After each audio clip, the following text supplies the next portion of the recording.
Man, it only felt like yesterday when Minions The Rise of Gru came to theaters, but it was 4 years ago. Now the Minions are back with Minions and Monsters. How was it? Let's talk about it.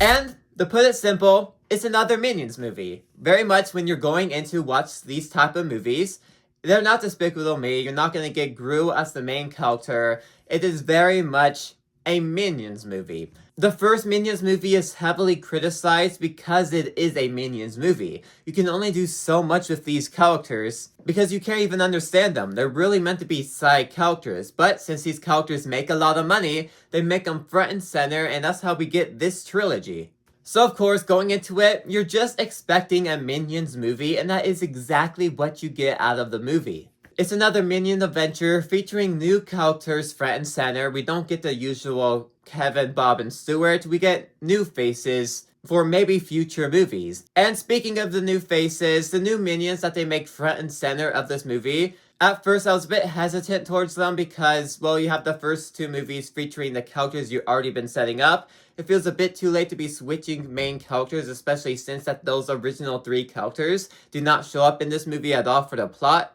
But this movie very much makes you care for the main group of Minions that we have this time around. I actually did like seeing a lot of these new faces that they have front and center for the Minions. And this Minions movie to me stands out the most because it does something really different that this entire franchise hasn't done yet, and that is tackle the Hollywood side of things. This Minions movie is very much about Minions making a movie, and that alone, especially since, look around me, I love movies. Seeing that aspect behind this movie, automatically, I just find so much enjoyment out of that. And it's because of that Hollywood flavor that this movie adds on top of the already Minions movie, is where I find a lot of the enjoyment from this film. I enjoyed this film and laughed a lot just because there are so many just movie references in the background, especially towards the start of the film. I love watching movies about the characters making a movie and just to see the flip side of things like that. Now, of course, this is obviously not realistic at all. Everything that this movie does is absurdly over the top for the sake of the plot. But with that said though, we're back in time. We're in about the 1930s, a bit before that, when this movie is taking place. So we get to see what old Hollywood used to look like. We get to see what everything back in the day used to look like and what movies in the past were like. And just that aspect of this movie is my favorite part of it all. And like I said, this is a Minions movie. It is meant just to put a smile on your face, make you laugh, make you have a fun time in the theater, and just seeing these Minions front and center. That's what this trilogy is known for. People go into Despicable Me now just because the Minions are popular. But these Minions movies alone are made just to put a smile on your face because it is centering the Minions as characters. With that said though, I do have a lot of things to say.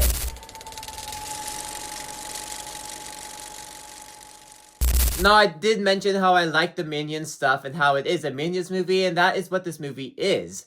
With that said though, it is a Minions movie. That's the problem with the film. These films are not really meant to do anything grand or big, they're really just here to be a Minions movie. Put a smile on your face. So, of course, the movie is not going to be the strongest thing out there. And it also is an Illumination movie, and they don't really have the best films. And it's just no secret that you're watching a Minions movie. These movies are not meant to be anything huge, over the top, not meant to be anything iconic. They're really just here to be a Minions movie. They're really just here to be a cash grab because these things make a lot of money. It's really much just a Minions movie, and that's all you're getting out of this film, with a Hollywood aspect around the entire film. When talking about the movie itself, it takes way too long for the main plot to get started. Everything we see in the trailers is about 40 minutes into the film, which is the halfway point in the film because this movie is only an hour and a half. So by the time the actual plot starts, the movie's basically already over. We're just already setting up to the final act. It's like we jump from the first act all the way to the final act, and Illumination is known for doing that, is known for having that rush pacing like that. But it just takes way too long for the plot to actually get started that by the time it does start, it's already over and you barely get time to focus on the real stuff of making a film. And I do feel like this movie is the most structurally unstable when it comes to the three Minions movies that we have, because there is just subplot that just feels so out of place, but when it does tie into the final act, it makes sense for what it is. You can see what the movie was going for, but it also feels like at the same time, that was the best idea you guys could come up with. Again, it's Illumination, it's a Minions movie, of course it's not meant to be anything grand in scale, but the subplot that they have the other group of Minions go on just feels so bizarre and just feels like it's leading absolutely nowhere until the final act. That just makes the movie come across as structurally unstable. So overall, when it comes to Minions and monsters, it is very much another Minions movie. We got our third movie in this now trilogy, and it's only been 4 years since the last film.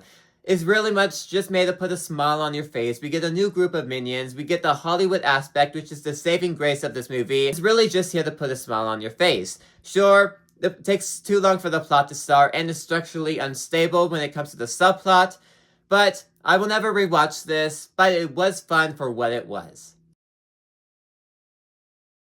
So anyways, if you like this video, maybe these ones on the sounds to you too, like, subscribe, see you guys next time. Goodbye.